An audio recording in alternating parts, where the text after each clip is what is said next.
예, 반갑습니다. 이 원래 가운데 풀은 나갔나요 또? 여기 가운데 풀은 나갔어요. 예, 우리 가운데 계신 분, 어둠 속에 계신 분들, 예, 지금 여기 아마 불이 좀 나가서 그런 모양이니까 이해를 해주시고, 이게 현재 불이 풀로 다 켜진 건가요? 좀 이해를 해주시기 바랍니다. 자, 뭐 이상한 게 뒤에 서 있는데 제가 지금 뒤에 것도 안 보여요. 그래서 말씀을 좀 같이 나눠 읽어야 되는데, 여러분들은 다 보이십니까? 뒤에는 다행. 저만 안 보여서 다행입니다. 자, 오늘 우리가 같이 나눌 말씀은 성령과 증인이라는 건데, 지금 이게 앞에 왜 이렇게 이상한 게 이렇게 있느냐 하면, 이 앞에 지금 저희가 카메라를 새로 샀다고 애들이 카메라 자랑질을 좀 하면서 얼만큼 잘 찍힐지를 뒤에를 그 배경을 놓고 보는 건데, 제가 한번 테스트를 해보고요. 마음에 안 들면 다시 또 원래대로 좀 뒤가 지저분해도 그렇게 가도록 하겠습니다. 자, 오늘 우리가 같이 나눌 말씀은 요한복음 15장 18절부터 27절까지입니다. 자, 요한복음 15장 18절부터 27절까지고, 제목은 성령 시리즈 제 세 번째 성령과 증인이라는 제목으로 같이 말씀을 나누겠습니다. 저랑 같이 한 절씩 교독을 해야 되는데 제가 밑에 게 안 보이거든요. 그래서 우리가 같이 한 절씩 좀 교독을 하겠습니다. 자, 먼저 18절부터입니다. 자, 제가 갖고 있는 번역이 개역 개정이고요. 여기 지금 나와 있는 게 개역 한글이기 때문에 조금 틀릴 수가 있어요. 여러분들은 그냥 개의치 마시고 번역본을 읽어주시면 되겠습니다. 제가 먼저 읽겠습니다. 예. 세상이 너희를 미워하면 너희보다 먼저 나를 미워한 줄 알라.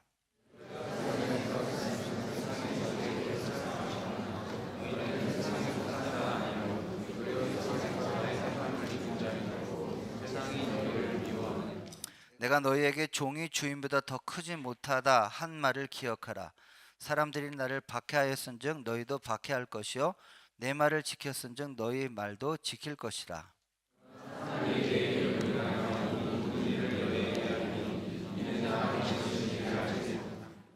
내가 와서 그들에게 말하지 아니하였더라면 죄가 없었으려니와 지금은 그 죄를 핑계할 수 없느니라. 내가 아무도 못한 일을 그들 중에서 하지 아니하였더라면 그들에게 죄가 없었으려니와 지금은 그들이 나와 내 아버지를 보았고 또 미워하였도다.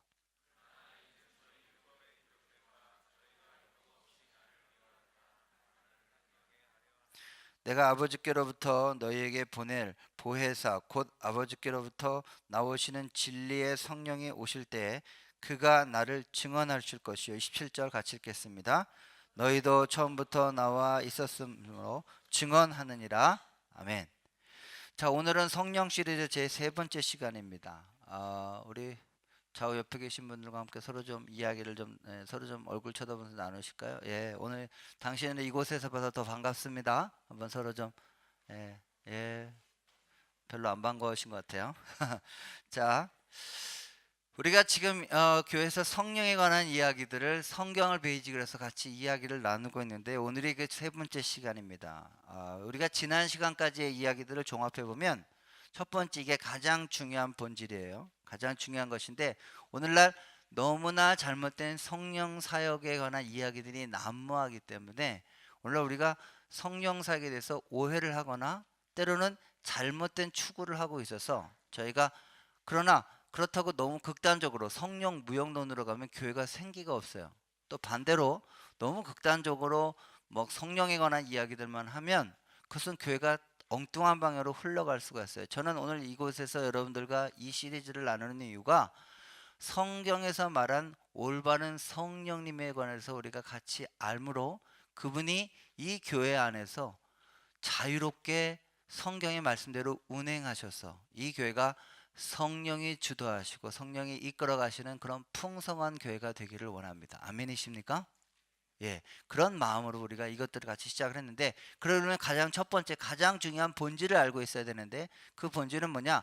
성령님의 사역을 딱 한마디로 좀 요약해서 얘기해라. 그러면 제가 말씀드린 바로 이 그림이죠. 뒤로 하나 넘겨주시면, 요거예요. 제가 말씀드린 것처럼 투광 조명기다. 성령은 빛을 비추시는 분인데 본인이 주인공이 되는 게 아니라 성령님이 하시는 가장 주된 사역은 예수 그리스도를 비추는 것이다.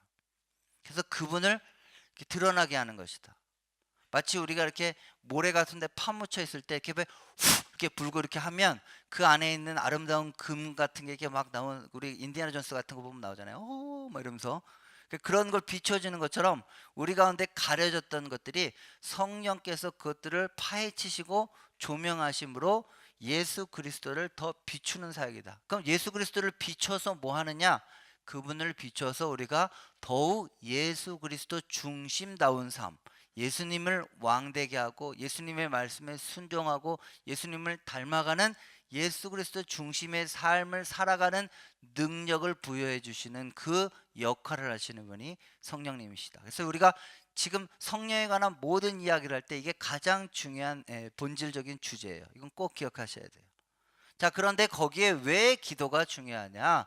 우리가 성경에 꾸준히 계속해서 너희가 기도하라, 기도하라, 구하라, 그리하면 주실 것이고, 구하라, 그리하면 역사하실 거라고 얘기하는데 그 구해야 될 많은 내용들이 있죠. 맞습니다. 일용할 양식도 구하라고 했으니까 여러 가지 우리의 삶에 필요한 많은 것들을 구해야 하지만 그 구해야 될 목록 중에 가장 첫 번째로 가장 중요하게 구해야 돼. 그래서 너에게 구하는 자에게 좋은 것으로 주지 않겠느냐. 다른 누가복음에 보면 성령을 주시지 않겠느냐. 그럼 왜 성령이 그렇게 중요한 분이기 때문에 우리가 성령을 구해야 되느냐? 아까 말한 대로 성령이 그렇게 예수 중심적으로 살아갈 수가 없잖아요. 우리가 예수 그리스도를 왕으로 고백하지만 그분을 왕 되시는 삶을 모시고 살 수가 없잖아요. 그런데 우리가 성령께 기도할 때 성령께서 그 역사를 하셔서 우리의 삶에 예수 그리스도 중심적인 삶을 살아가도록 성령이 우리가 기도할 때 역사하신다는 거예요. 그러니까 기도하라는 거예요. 다른 어떤 것보다 성령을 구하는 기도를 해라.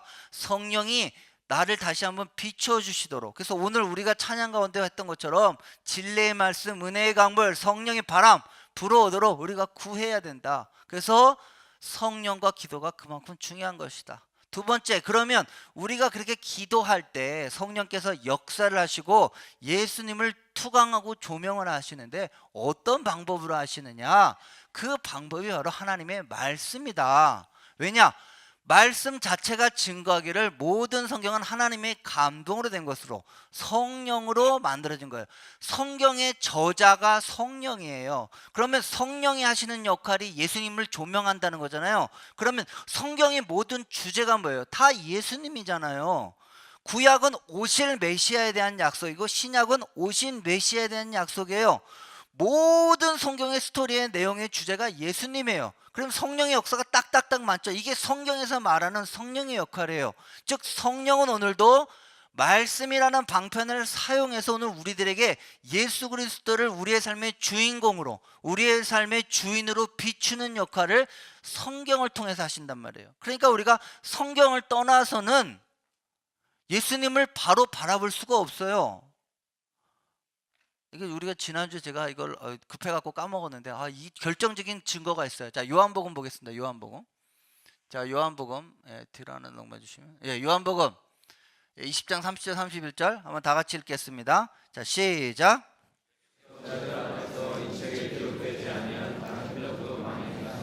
자, 31절 시작. 오직 이것을 기록하면 너희로 예수께서 하나님의 아들 그리스도이심을 믿게 하려 하며 또 너희로 믿고 그 이름을 힘입어 생명을 얻게 하려 하며. 이게 이 책의 목적이라는 거예요. 요한복음을 지은 목적이라는 거예요. 성경의 목적이라는 거예요. 성경은 예수 그리스도를 소개하는 거예요. 성경은 예수 그리스도가 너희의 구주와 주님이시라고 얘기하는 책이에요. 성경은 모든 것들이 하나님으로부터 창조됐다고 얘기하는 거예요. 그러니 성경을 떠나서는 예수 그리스도를 알 수가 없어요. 그래서 우리가 지난주에 성령과 말씀이라는 주제를 가지고 우리가 같이 이야기를 했어요.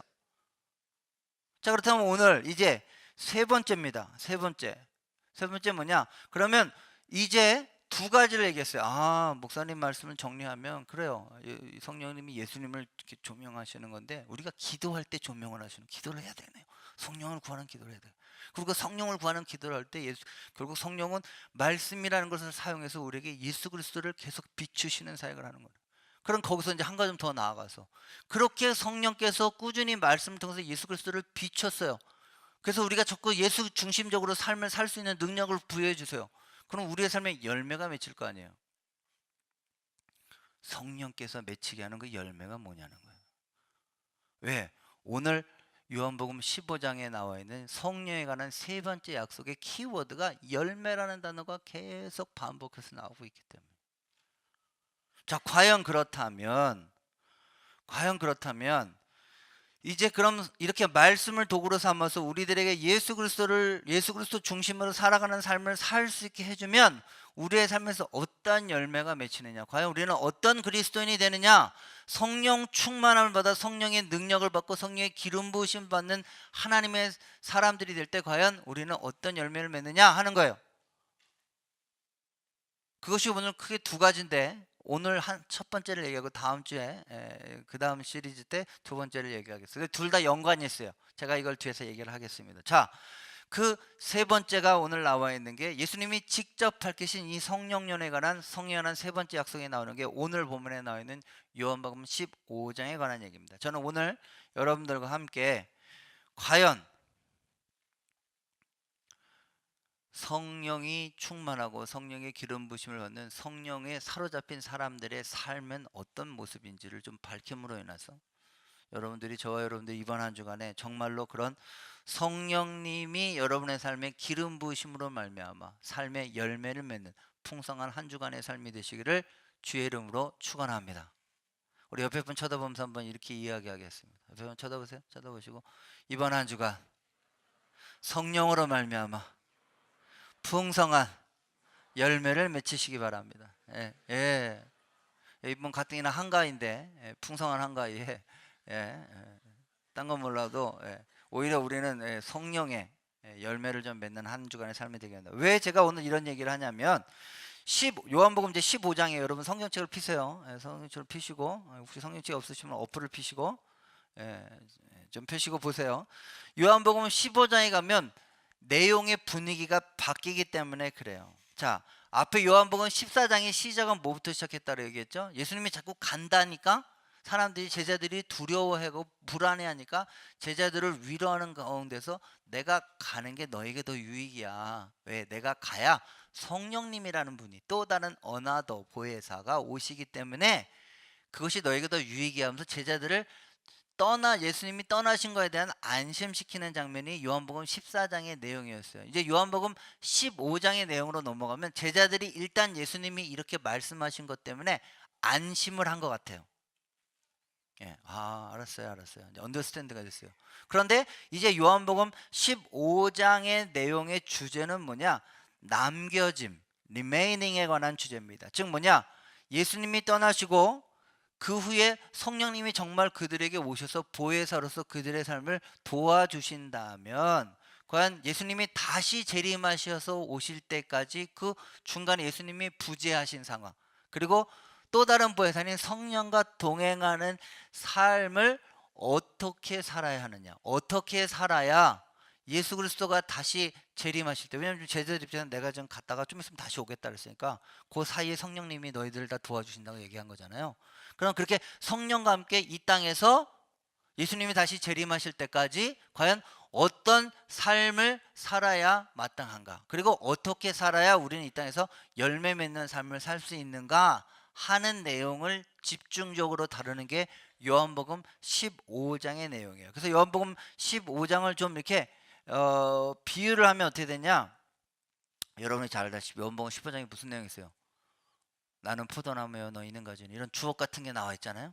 근데 그게 어떤 배경에서 나오는지 문맥을 좀 아셔야 돼. 안 그러면 그냥 그 구절만 따진단 말이에요. 그럼 요한복음의 15장의 주제가 남겨진 사람들이 이 땅에서 어떻게 성령과 동행하면서 삶의 열매를 맺을 수 있을 것이냐 하는 것이 이 내용의 주된 내용이면, 요한복음 15장이 어떻게 단락으로 나눠지냐, 첫 번째 1절부터 11절까지가 그리스도와의 관계예요.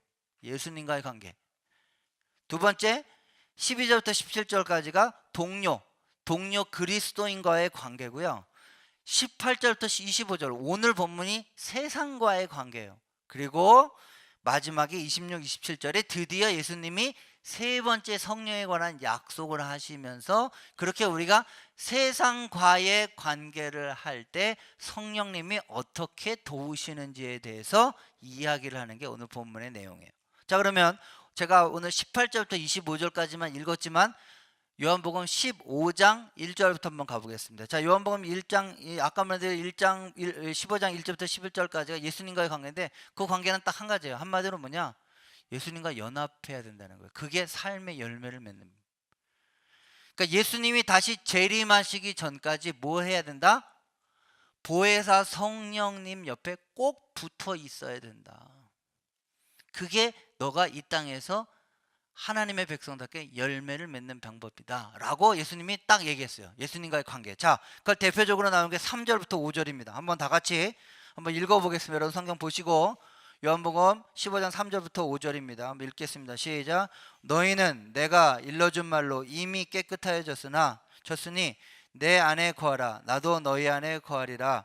가지가 포도나무에 붙어있지 아니하면 스스로 열매를 맺을 수 없음같이 너희도 내 안에 있지 아니하면 그리하리라.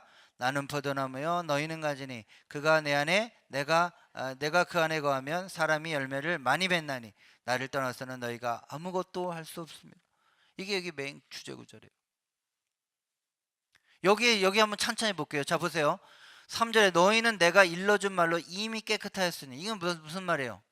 이 말을 앞에 말과 얘기하면 너희는 이미 예수 그리스도를 구주와 주님으로 고백한 자들이어서 이미 죄사함을 받았다는 거예요. 그렇죠?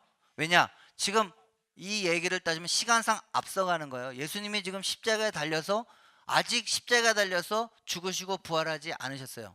예수님이 그렇게 해야 대속이라는 사역, 즉 모든 인류에 대한 죄사함의 사역을 완성하세요. 그러나 제자들은 이미 예수님을 뭐라고 고백했어요? 주는 그리스도시요 살아계신 하나님의 아들이십니다 라고 예수님을 메시아로 고백했단 말이죠.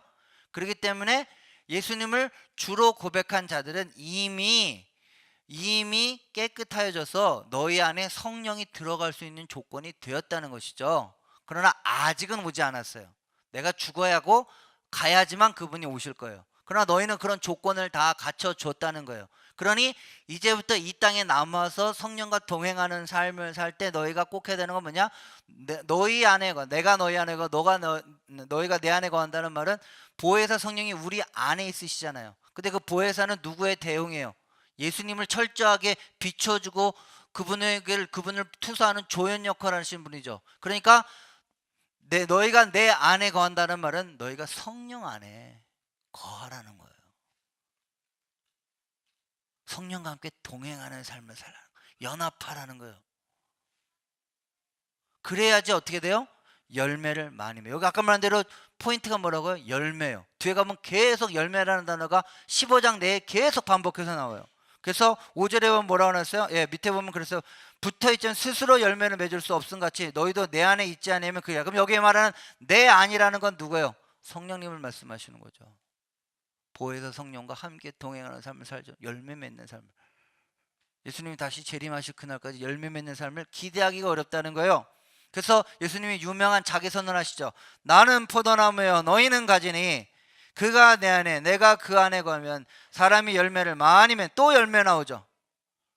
계속 반복하는 거야. 남겨진, 아까 15장의 주제가 뭐냐? remaining, 남겨진 자들이 어떻게 예수 그리스도가 재림하실 그날까지 성령과 동행해서 열매를 맺는 삶을 살 것이냐. 근데 그 포인트는 일단 성령과 붙어 있으라는 거예요. 우리 옆에 분 쳐다보면서 이렇게 한 번만 더 얘기합시다. 한번 쳐다보세요. 되게 짜증내면서 저를 바라보지 마시고 한 번만 please 쳐다보시고 얘기해 주세요. 예, 잘만 붙어 있으면 됩니다. 예, 이거예요. 성경에서 얘기하는 딱 한 가지는 성령과 잘 붙어 있으면 돼요. 이게 하나님과의 관계에서 얘기하시는 거예요. 자, 그러면 잘 붙어 있는 방편이 뭐냐도 알려주셔야 되잖아. 잘 붙어 있는데 그냥 어떻게 붙어요? 저 고목나무에 이렇게 뭐 본드 붙어 있듯이 그 붙어 있는 방법이 뭐냐?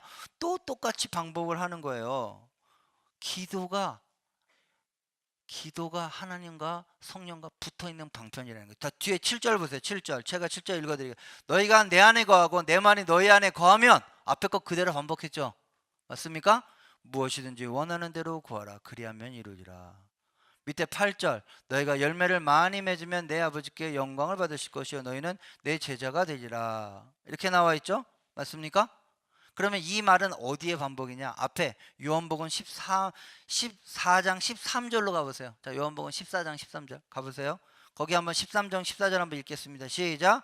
너희가 내 이름으로 무엇을 구하든지 내가 시행하리니 이는 아버지로 하여금 아들로 말미암아 영광을 받으시게 하려 함이라. 그렇죠? 내 이름으로 무엇이든지 내게 구하면 내가 행하리라. 제가 이거 성령과 기도 강조할 때 얘기했죠. 맞습니까? 그러면 여기에서 남겨진 자들이 뭘 해야 된다고요? 힘써 기도하는 삶을 사는 것이 열매를 맺는 것이고 그것이 하나님께 영광을 돌리는 삶이신 거예요. 사랑하시는 여러분, 이번 한 주간도 성령과 동행하기 위해서 성령을 구하시는 기도를 할 때 여러분의 삶에 열매 맺는 삶이 이루어진다고 성경에서 약속하고 있습니다. 한 번 더 쳐다봐 주세요. 네, 짜증나지만 한 번 더 프리즈. 그리고 이렇게 서로 얼굴을 빤히 쳐다보면서 이렇게 얘기해 주세요. 제발 기도 좀 합시다. 네, 기도 좀 하고 삽시다. 성경에 써 있잖아요. 열매 맺는. 근데 내 삶에 5분도 기도 안 해. 골방이 없어.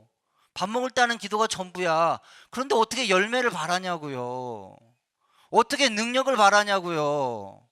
예수님이 떠나시면서 뭐라고 얘기한 거예요? 내가 다시 올 때까지 너의 삶에 열매를 맺는 방법을 알려줄 터인데 그게 성령과 동행하는 연합하는 방법이다. 그 연합하는 방법이 기도하는 방법이야. 기도하면 열매가 맺혀질 것이고 너희가 나보다 더 큰 일도 할 것이요 너희가 내 이름으로 가면 다 시행하는데 왜 기도하지 않느냐?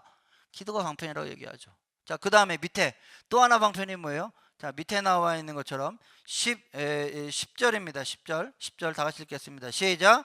내가 아버지의 계명을 지켜 그의 사랑 안에 거하는 것 같이 너희도 내 계명을 지키면 내 사랑 안에 거하리라. 두 번째 방편 또 뭐라는 거예요? 말씀을 보라는 거잖아요. 계명을 지키라는 거잖아요. 그럼 앞에 있는 거를 그대로 또 반복하죠. 자, 앞에 다시 요한복음 14장으로 돌아가 보세요. 14장에 15절 한번 다 같이 읽겠습니다. 시작. 너희가 나를 사랑하면 나의 계명을 똑같은 말 하잖아요. 지금 성령님 얘기하면서 같은 말을 반복하고 계시잖아요. 또 똑같은 얘기 할까요? 옆에 분 쳐다보면서 제발 좀 말씀 좀 읽읍시다 이렇게 할까요? 그렇죠? 이번 한 주간에 콰이어 타임 큐티 얼마나 하셨어요? 말씀을 보지 않으니까 열매가 맺는 삶을 맺혀질 수가 없는 거예요. 그리고 신기한 게 뭐냐? 9절에 이렇게 얘기했어요. 9절 10절에 보면 아주 예수님이 이 말을 어떻게 얘기하느냐? 보세요. 아버지께서 나를 사랑하신 것 같이 나도 너희를 사랑하였으니 나의 사랑 안에 거하라. 10절 내가 아버지의 계명을 지켜 그의 사랑 안에 거하는 것 같이 너희도 내 계명을 지키면 내 사랑 안에 거하리라. 뭐 하는 거예요 지금? 말씀을 지키는 거, 말씀을 보고 하나님과 동행하는 게 너희가 나를 사랑한다는 거예요. 그러니까 하나님 사랑해요 찬양하고 뭐 사랑합니다 해도 내 삶에서 말씀과 기도의 삶을 살지 않아. 그럼 못해. 하나님 안 사랑하는 것 똑같아. 그리고 열매 맺는 삶이 없어요. 여러분들도 여러분 자녀들 보면서 아유 저거냐면 그냥 말만 립 서비스만 하죠. 그냥 엄마 생일이고 뭐 내가 뭐 하는 뭐 똑같은 거예요. 지금 우리가 성경은 일단 하나님과의 관계에서 뭐라고 얘기합니까? 성령과 붙어 있으라. 그리고 말씀과 기도 가운데 그 방편으로 성령과 붙어 있어. 그게 나를 사랑하는 방법이다. 이번 한 주간 성령과 말씀과 기도로 동행하심으로 하나님을 뜨겁게 사랑하시는 저와 여러분이 되기를 주의 이름으로 축원합니다. 이거 크게 아멘 하셔야 돼요. 주의 이름으로 축원합니다. 예, 하나님 좀 사랑합시다. 우리 옆에 분한테 얘기하면 안 되겠네요. 예, 우리 부부랑 가족만 얘기할게요. 옆에 분 쳐다보면서 너 나 사랑하니 한번 그쵸? 예, 얘기하면 예, 그쵸? 예, 갑자기 여기서 고백하면 안 돼요. 우리 청년들은 옆에 있는 분들한테 고백 이게 사랑하는 방법이에요. 자, 그럼 두 번째는 뭐냐? 12절부터 17절까지는 뭐냐? 이제 이웃과의 관계예요. 이웃과의 관계는 뭐예요? 하나님을 그렇게 사랑한다고 고백을 했어요. 그러면 당연히 마땅히 뭐라고요? 이웃을 사랑하는 삶을 살아야 된다는 것이죠. 자, 거기 나와 있는 것처럼 16절. 자, 16절이에요. 예, 16절. 예, 같이 한번 보겠습니다. 밑에 보겠습니다. 12절 한번 먼저 보겠습니다. 12절 시작. 내 계명은 곧 내가 너희를 사랑한 것 같이 너희도 서로 사랑하라 하는 이것이니라. 자, 그러면 여기 남겨진 사람, 예수님이 재림하실 때 성령과 동행하는 삶의 두 번째는 뭐예요? 하나님을 뜨겁게 동행함으로 사랑하고, 두 번째 이웃 사랑을 실천하라는 거죠. 그래서 제가 늘 여러분한테 얘기했죠. 하나님 사랑한다 그러면서 이웃 사랑 안 하는 건 거짓말이에요. 그건 거짓말이에요. 하나님 사랑하면 이웃 사랑이 같은 거예요. 이건 정말 되겠네요. 너 나 사랑하니? 옆에 분한테 쳐다보고 얘기할 수 있게. 이웃 사랑. 그러니까 여기서 말하는 이웃은 불신자를 얘기하는 게 아니에요. 같은 그리스도인들을 얘기하는 거예요. 오늘날 가장 큰 문제가 뭔지 아세요? 그리스도인들끼리 서로 사랑하지 않아요. 그래서 세상 사람들이 욕하는 거예요. 성경에 보면 뭐라 해서 내가 너에게 새 계명을 주니 서로 사랑하라. 내가 너희를 사랑한 것 같이 너희가 서로 사랑하라. 너희가 서로 사랑하면 이로써 모든 사람이 너희가 내 제자인 줄 알리라. 아멘? 이십니까?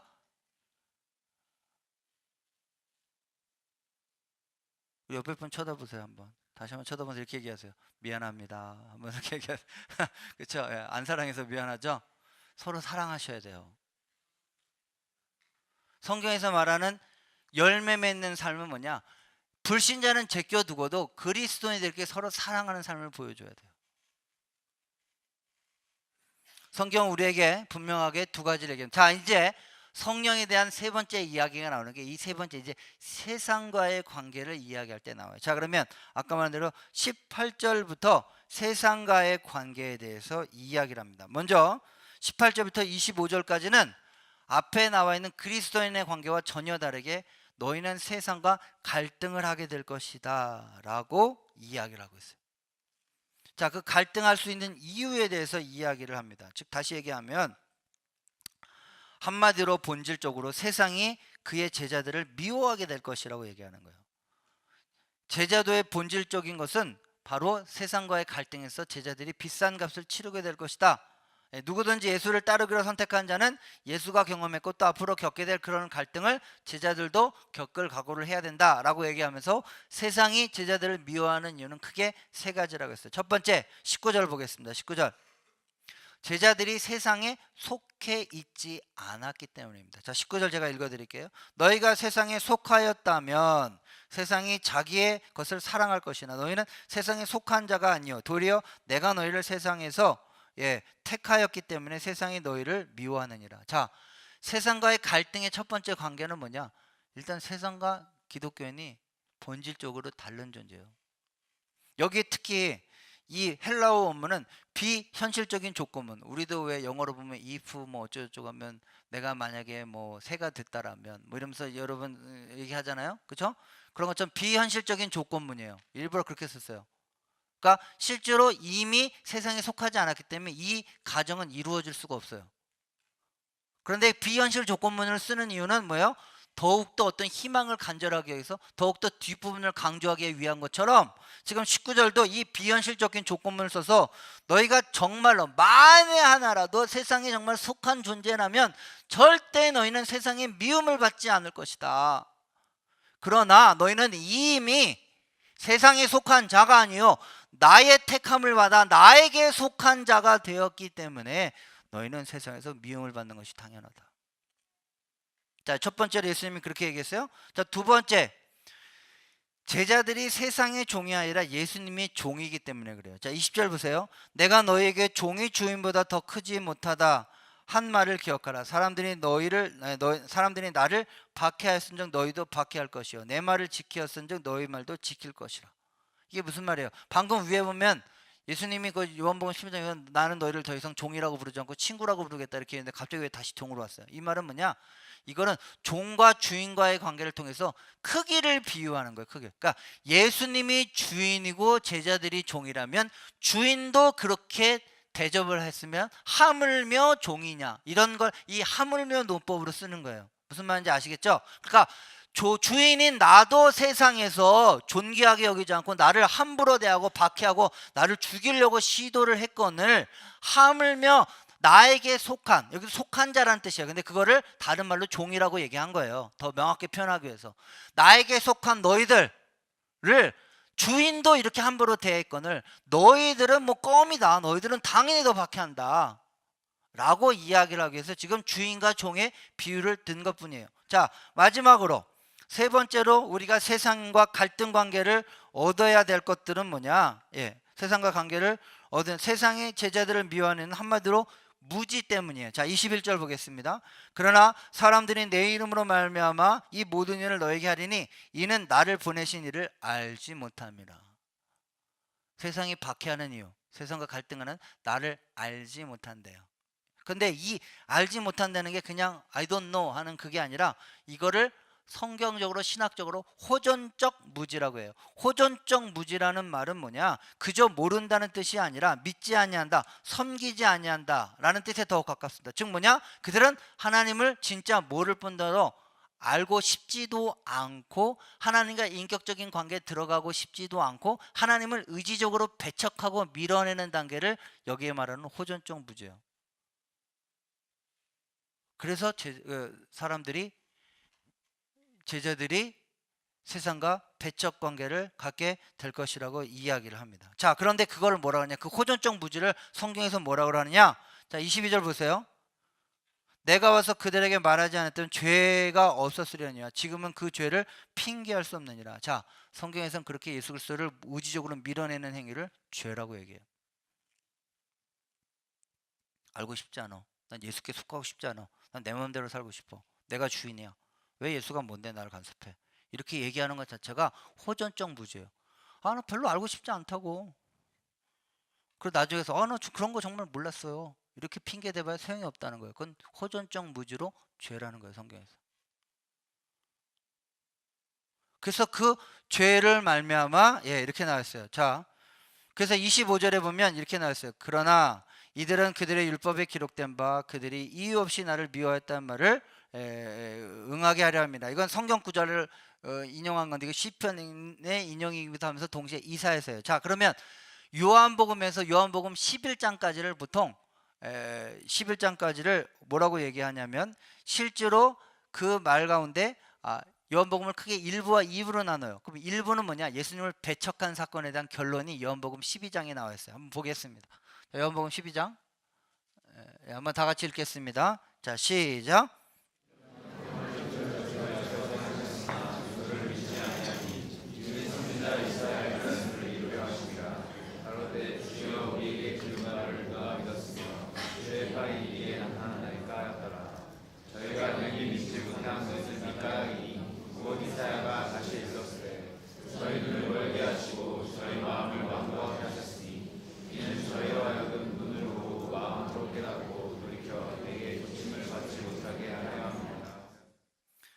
이게 여기서 인용된 게 이사야서예요.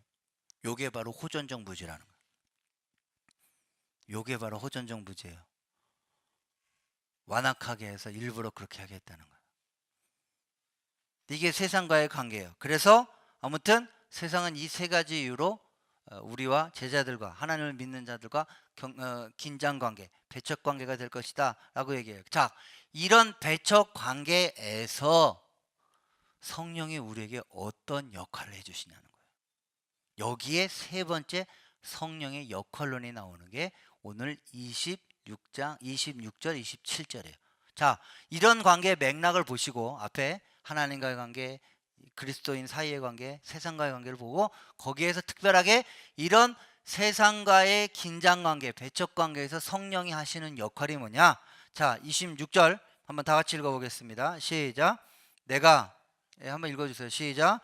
내가 아버지께로부터 너희에게 보낼 보혜사 곧 아버지께로부터 나오시는 진리의 성령이 오실 때 그가 나를 증언하실 것이요. 여기 보면 일단 성령은 세 번째 성경에서 말하는, 예수님이 직접 말씀하신 성령의 역할, 증언의 영이다. 증인의 영이다. 다시 얘기하면 우리가 세상 속에서 그리스도인에 속하였다고 당당하게 증언할 수 있는 힘을 주시는 분이시다 라고 예수님이 성령의 역할을 명확하게 밝히고 있습니다. 다시 얘기하면 성령의 역할은 제자들 속에 살면서 예수님의 말씀을 기억나게 하는 거 끝내죠. 자, 보세요. 앞에 나와 있는 성령의 역할은 그리스도가 이미 된 사람들이 하나님과의 관계와 이웃과의 관계를 풍성하게 하기 위해서 성령이 하시는 역할이에요. 그래서 하는 성령이 우리가 기도할 때, 우리가 말씀을 볼 때 그 성령께서 그 말씀과 기도라는 방편을 통해서 예수님을 조명함으로 우리 그리스도인이 더 하나님을 가깝게 다가고 예수님을 닮고 순종해서 포도나무의 가지처럼 붙어 있어서 열매를 맺게 하고, 또 이웃끼리 서로 모간하고 상처나고 힘든 것이 있어도 그것을 서로 품고 용납하는 그런 하나님의 사람으로 살 수 있는 능력을 주세요. 거기과 그런 것들로 말하는 것은 아까 말한 대로 그저 하나님의 말씀을 기억나게 하는 두 번째까지의 약속은 그런데, 세 번째는 더 강력해요. 성령은 증인이 되어서 그들의 재판을 도와줘요. 성령의 변호사가 되시는 거예요. 그래서 여기에 말하는 성령은 많은 NIV나 NLT 번역에 보면 어드보케이트라고 번역이 되어 있어요. 법정에서 서 있는 변호사 같은 역할을 하는 분. 그래서 세상에서 참소를 하고 세상에서 그렇게 얘기를 할 때 그거를 막아주고 견뎌줄 수 있는 능력을 갖게끔 우리에게 도와주시는 분이시다라고 나와 있습니다. 그러나 27절이 중요합니다. 여러분 성경에서 27절이 너무너무 중요해요. 자, 27절 한번 다 같이 읽겠습니다. 시작. 너희도 처음부터 나와 함께 있었으므로 증언하니라. 자, 이거를 헬라어 원어로 보면 원문에는 너희가 강조되어 있어요. 여러분 영어 성경, 제가 영어가 짧지만 it is you that 이렇게 하면 그 you를 강조, 너를 강조하는 것처럼 지금 여기 원어성에 보면 너희가 강조되어 있어요. 이 말은 뭐냐? 우리가 세상에 대해서 우리의 삶의 주인이 예수 그리스도이심을 강력하게 증언하고자 하는 의지가 있을 때 우리에게 있는 최고의 법률 변호사인 성령님이 제 기능을 발휘해서 강력하게 우리가 그런 증언을 할 수 있는, 세상과 맞짱을 뜰 수 있는 삶을 살 수 있도록 도와주시는 분이 성령의 역할이라는 거예요. 자, 오늘 저는 말씀을 맺을까 합니다. 자, 성령님은 한마디로 예수 그리스도의 재림이 있을 때까지, 아까 말한 remaining, 홀로 남겨진 성령과 함께 동행하는 이 시대에 우리 안에 들어오셔서 보혜사로 우리가 세상 속에서 소위 세상과 맞짱을 들고 세상과 타협하지 않고 예수, I belong to Jesus, 나는 예수 그리스도께 속한 자라고 내가 선포하려는 의지가 있을 때, 그러나 의지만 있고 능력은 없어. 그런데 그렇게 의지가 있을 때 성령이 와, 너 예수가 너의 삶의 주인이라고 고백하고 살고 싶어 하는구나. 그럴 때 성령께서 내게 기름을 부어주시고 능력을 부어주셔서 내가 당당하게 이 세상에 나는 세상에 속한 자가 아니라 예수에게 속한 자다 라고 박해를 받거나 그 사람들에게 여러 가지 비판을 받을 때 그것을 견딜 수 있는 능력을 주시는 영이시다 라고 오늘 본문이 우리들에게 이야기를 하고 있다는 것입니다. 자, 그렇다면 우리가 성령 충만해야 되잖아요. 이번 한 주간도 세상과 맞짱을 뜨면서 야, 나는 세상에 속한 사람이야, 난 예수에 속한 사람이라고 얘기를 해야 되잖아요. 뭐가 문제인데 우리가 이렇게 성령의 능력이 없이 빌빌거리고 살 수 있을까요? 살고 있냐는 거예요. 첫 번째, 27절이 힌트예요. 우리가 의지가 없어요. 우리가 세상에서 I belong to Jesus 라고 얘기할 의사가 없어. 내가 이래서 번영신학을 제일 미워하는 이유가 딱 이거예요. 번영신학의 가장 큰 문제점은 뭐냐? 내가 예수의 힘을 빌려서 이 세상에서 편하게 잘 먹고 잘 사는, 그래서 내 소속이 예수께 속한 것을 슬며시 물타기 하는 것을 전혀 문제 삼지 않는 신학이라는 거예요. 그래서 우리가 세상의 능력을 없어요. 왜 성령의 능력을 받지 못하느냐?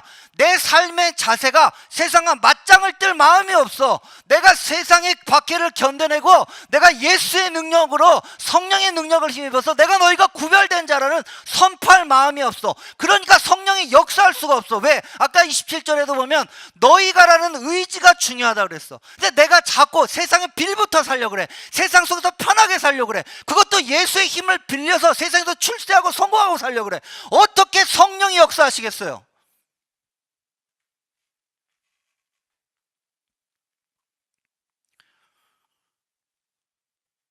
예수 믿고 성령의 힘을 힘입어서 뭐 이빨이 마말금이 되고 뭐 병이 낫고 뭐가 되고 뭐. 근데 요즘은 뭐야? 내가 세상에서 더 잘 살겠다는 거야. 세상에 속하지 않았다잖아요. 세상이 기본적으로 미워해야 정상이라잖아요. 그런데 그걸 미워할 수 있는 힘을 주는 게 성령의 능력인데 미움을 당하고 싶지 않다잖아요. 난 세상에 속하고 싶어요. 그러니 성령의 능력을 받을 수가 없어요, 우리가. 여러분, 제가 로마서 12장 1절 2절을 뭐라냐면 그리스도인의 차터, 크리스찬이티의 차터라고 했어요. 그리스도인의 대헌장이에요. 그리스도인이 이 세상을 살면서 어떻게 살아야 될지 알려주는 대헌장이랬어요. 그 대헌장의 첫 번째는 뭐냐? 그리스도인의 삶은 뭐냐? 이 세상에 불순응하는 거예요. 이 세상에 속하지 않는 삶의 능력을 갖는 게 그리스도인의 삶의 첫 번째 표지예요. 로마서 12장 1절 2절 영어로 읽어보겠습니다. 자, 한번 내가 넘겨야 되나요? 자, 우리 학생들 한번 더 크게 읽어주세요. 1, 2절 시작.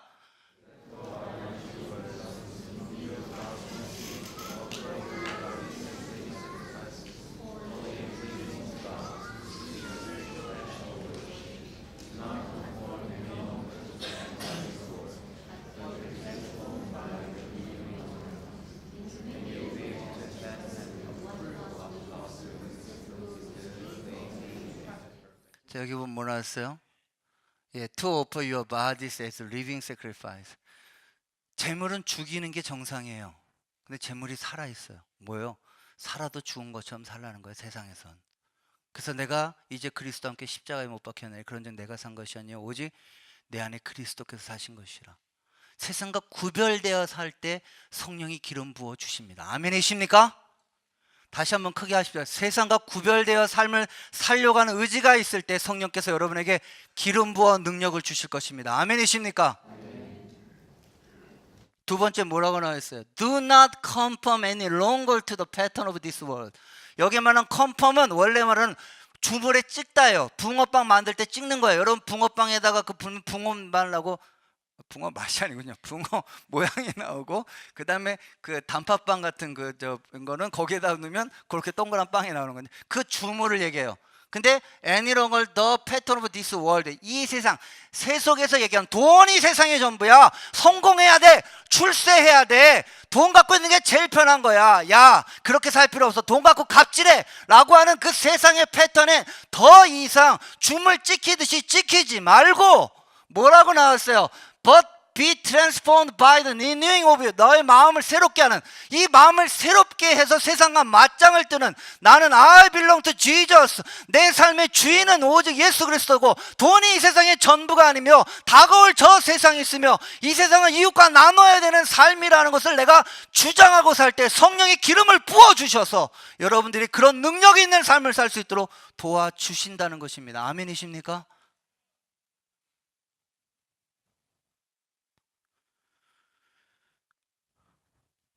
밑에 있는 고린도후서도 마찬가지죠. 우리에게 있는 병기는 육체에 속한 것이 아니요 오직 하나님 앞에 견고한 진을 파하는 강령이라. 예수 그리스도 하나님을 아는 것을 대적하고 높아진 것을 타압하고 모든 생각을 사로잡아 그리스도께 복종하게 하는 능력.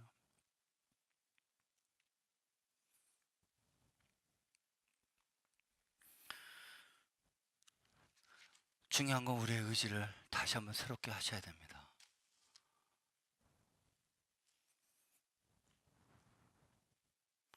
자, 쉽게 한번 예를 들어 볼게요.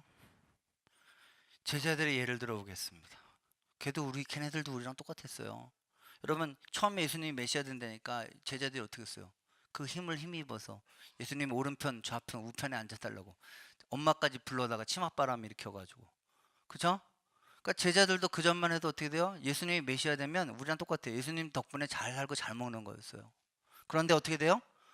성령님이 임하시니까 그들이 세상과 맞짱을 뜨는 삶이 됐어요. 성령이 그런 능력을 부어주신다. 대표적인 구절 사도행전 1장 8절 오직 성령이 너에게 임하시면 너희가 권능을 받고 예루살렘과 온 유대와 사마리아 땅까지 이런 내 증인이 될 것이다. 아까 성령은 무슨 영이에요? 증언의 영이에요. 내 증인이 되는 능력. 자, 제가 사도행전 일일이 다 찾지 않겠습니다. 한번 근데 여러분들 찾으실 분들만 찾아보세요. 제가 쭉쭉쭉 넘어드릴게요. 과연 사도행전에서 어떤 성령의 역사가 일어나기 시작했는지. 자, 그러면서 제일 첫 번째 그들이 성령의 영으로 제일 먼저 시작한 게 오순절 마가다락방에서 역사가 일어났어요. 자, 보세요. 사도행전은 성령의 영이에요. 성령이 주도하세요. 그런데 제자들이 뭐만 바뀌었냐? 의지가 바뀐 거예요. 성령이 함께 따라가려고 노력했어요. 그래서 여러분이 알다시피 오순절에 성령이 일어나갖고 각각 자기 날 외국어로 얘기해서, 그건 정말 초기적적인 사건이에요. 지금도 외국어 놓고 기도하지 마세요. 안 일어나요. 예, 학원 가셔야 돼요. 그쵸? 그때만 그랬어요. 얼마나 다급했는지 복음이. 그래서 성령께서 그 일거를 다해서 그날 베드로가 3,000명 회개시켰다 그랬는데 사실 베드로 능력이 아니에요. 성령이 이미 다, 예, 죄송한 말입니다. 이게 말을 과격하게 해서. 그러나 여러분에게 귀에 쏙 들어. 성령이 다 이렇게 다 저질러 놨어요. 이미 사람들을 횟가닥 바꿔놨어요. 그거를 베드로가 정리했어요. 이런 일이 일어난 거는 요엘서에다 기록된 거 아니냐. 그 일이 일어났는데 왜 지금 놀라고 있느냐. 이건 성경에 이미 예언된 것이다. 그러니 너희가 예수를 믿고 회개하라. 정리한 거예요. 성령이 이미 일을 빵 터뜨려 놓은 걸, 그걸 베드로가 수습을 해서 그냥 메시지만 전했더니 하루에 3,000명이 일어났어요. 그건 성령이 없어요. 그럼 베드로가 나 그런 거 왜 해? 나 저들한테 박해받기 싫어. 나 그냥 조용히 살 거야. 그러면 이런 일 못 한단 말이에요. 근데 베드로가 그렇게 되니까 성령께서 그들과 맞짱을 뜨고 예수 그리스도를 주라고 고백하고 너희가 죄인이라고 얘기하고자 하는 마음이 생기니까 성령이 기름 붓듯이 그에게 임해요. 하루에 3,000명이 넘는 놀라운 회개 역사가 일어나게 된 것. 우리가 증인의 역할을 감당하고 세상과 가치관을 가서 동의하지 않고 그들에게 속하지 않겠다고 얘기하려고 할 때 성령께서 기름을 부어주신다는 것이죠. 베드로만 이랬습니까? 제가 오늘 다 찾지 않겠습니다. 그 뒤에 보면 사도행전 8장 26절에 보면 사마리아 땅에 빌립이 일어나요. 사마리아 빌립이 가는데 성령께서 이미 다 역사를 하세요. 예, 뭐 굳이 찾아보지는 않겠습니다만, 뭐 찾아본다면 8장 26절에 보면 주의 사자가 빌립에게 말하이르되 일어나 남쪽으로 향하여 예루살렘에 가서 가서로 내려가는 길까지 가라 했어요.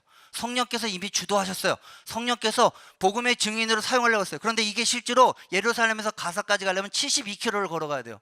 근데 거기서 빌립이 나 왜 그런 거 시켜요? 나 예루살렘에서 나 지금 나 소도 팔아야 되고 나 장사도 해야 되고 나 미팅도 해야 되고 나 내 할 일 많고 비즈니스 많은데 내가 어떻게 여기서 이걸 다 놓고 가사까지 가요? 나 휴가도 못 내는데 나 그런 일 안 할 거예요. 이렇게 얘기했으면 이런 역사가 안 일어나죠. 그러나 얘가 증인이 되려고 했어요. 정말로 자기를 사용한다면 내가 세상과 맞짱을 뜨고 예수 그리스도를 주라고 고백할 마음이 있었어요. 그래서 72시간이나 달려갔어요. 72km를 달려갔어요. 며칠을 달려갔을 거예요. 그러고 나니까 나머지는 또 성령이 다 하세요. 밑에 보세요. 8장 29절에 보면 나와 있죠. 성령이 빌립더를 이르되 이 수레로 가서 이 수레를 나아가라. 뭐냐, 마침 이디오피아의 내시가 수레를 가고 있는데 거기에 성경을 읽고 있었어요. 근데 거기 가가지고 빌립이 뭐라 그랬냐면 너 읽는 거 이해하니? 그러니까 갑자기 얘 누구야? 뭐 이러면서 놀랬지만, 야, 너 어떻게 이걸, 내 여기서 말하는 얘가 선지자인지 예수인지 누군지 모르겠어. 너 이거 알아? 내가 알려줄게. 그래서 그 말로부터 시작해서 이디오피아 내시아에게 복음을 전해서 거기 가운데 길가에서 물이 있어서 세례까지 받았어요.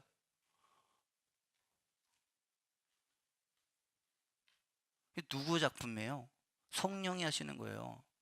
사람이 한 게 아니에요. 그러나 사람 뭐예요? 의지가 있어야 돼요. 내가 이 세상에 속하지 않겠다는 의지가 있어야 돼요.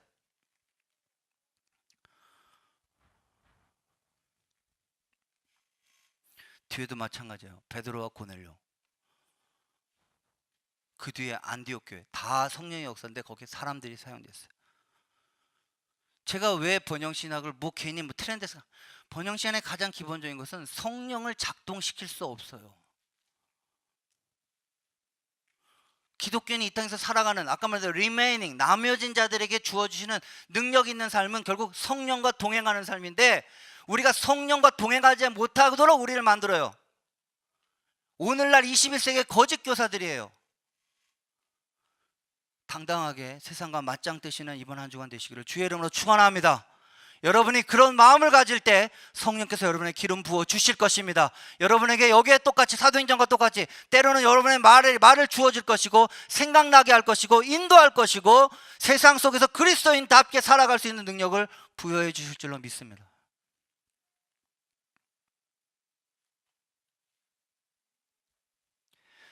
두 번째로,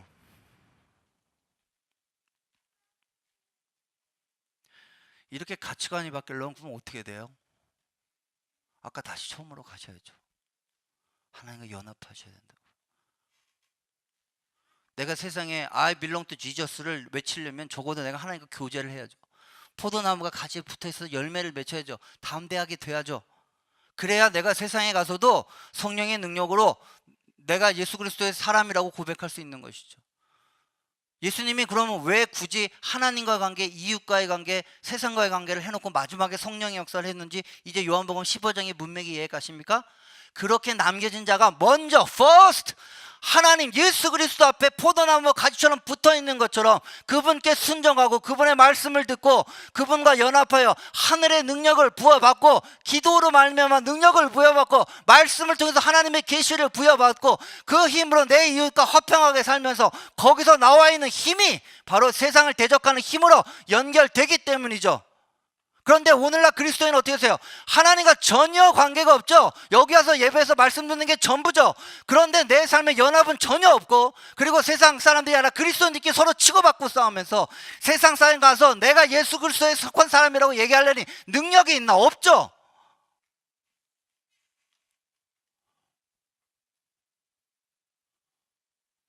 하나님과 연합하십시오. 이번 한 주간 꼭 붙어 있으시기를 주의 이름으로 축원합니다. 여러분이 붙어 있어야 세상에 맞짱을 뜨고 세상 사람들에게 내가 예수라는 걸 얘기할 수 있어요. 마지막으로 여기서 말하는 증언의 영은 사도행전처럼 꼭 그럼 뭐 어디 가서 선교하고 무슨 뭐 이런 거냐? 아니에요. 여러분이 착각하시는 게 있어요. 그게 뭐냐? 한마디로 얘기하면 아까도 여기 저 로마서에서 얘기했지만 가치관이 다른 구별된 삶을 사는 거예요. 제가 아까 얘기했죠. 두 가지 열매가 나요. 이제 네 번째, 다섯 번째 성령의 마지막 예수님이 하신 약속이 있어요. 미리 얘기하면 성령과 성결이에요. 거룩이에요.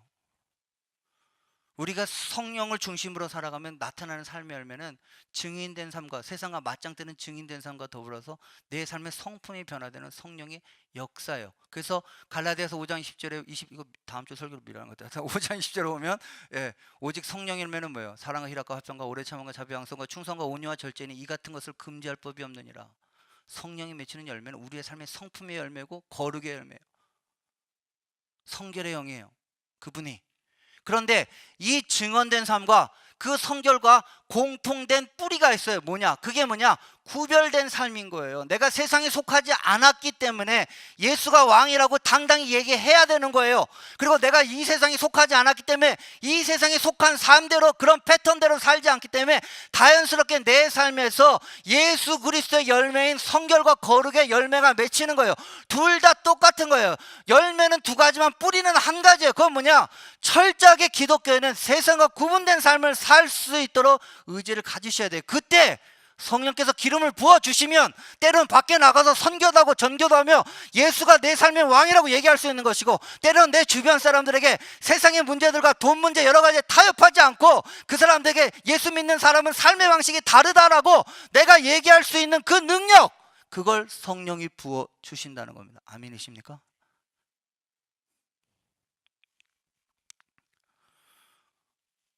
오늘 이 시간에 성령을 구합시다. 간절히 구합시다.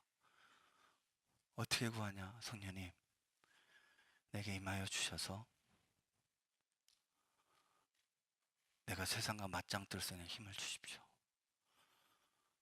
오늘 목사님 말씀대로 저는 세상에 빌붙어서 세상이 주는 안락함과 평안함, 돈, 성공, 명예, 그런 것들을 추구하며 살았다면 이제 돌이켜 내가 예수에 속한 자라는 걸 드러내길 원하오니 성령님, 내게 기름 부어 주시옵소서. 내게 임하여 주시옵소서. 그래서 내가 이 세상 속에서 예수라는 걸 드러내고 살아도 당당하게 살 수 있는 이 능력을 내가 가질 수 있도록. 제자들 보세요. 자, 사도행전에서 나오는 제자들 보세요. 박해가 있었어요. 전혀 두려워하지 않았어요. 그 능력이 오늘날 캔버라에서 여러분의 삶에도 임하시기를 주의 이름으로 축원합니다. 우리가 같이 오늘 결론을 좀 읽고 마칠까 합니다. 뒤에 안 보여서 내가 옆으로 가도 되는 거죠? 안 돼요? 돼요? 네. 자, 한번 읽겠습니다. 자, 시작. 성령은 증언의 영이시다. 그분은 우리 안에 계셔서 우리가 의지를 가지고 예수가 내 삶의 주인이라는 고백을 하려 할 때 힘을 주시는 분이시다. 또한 그분은 세상과는 구별된 가치관으로 살려고 할 때 우리가 그렇게 세상에 속에 있지만 세상에 속하지 아니하도록 살아갈 힘을 부여하시는 분이시며 오히려 세상에 예수가 세상의 주인이심을 알릴 수 있는 능력을 주시는 분이시다. 하나 더 있죠. 그러므로 먼저 우리들이 성령의 충만함과 능력을 경험하는 삶을 살기를 원한다. 세상 속에서 안락하게 성공을 바라며 사는 삶이 아니라 세상 속에서 구별된 삶과 증인의 삶을 살기 원하는 의지, 가치관의 전환이 필요하다. 당신은 세상에 속한 자가 아니라 예수께 속한 자이다. 그것을 선포할 때 성령은 당신에게 능력의 기름을 부을 것이다. 또한 그러기 위해서는 날마다 말씀과 기도로 주님과 연합하는 삶, 순종하는 삶을 살아야 할 것이다. 명심하자. 주님은 포도나무고 나는 가지다. 그분을 떠나서는 결코 증인의 삶을 살 수 없다. 아멘이십니까? 기도하겠습니다.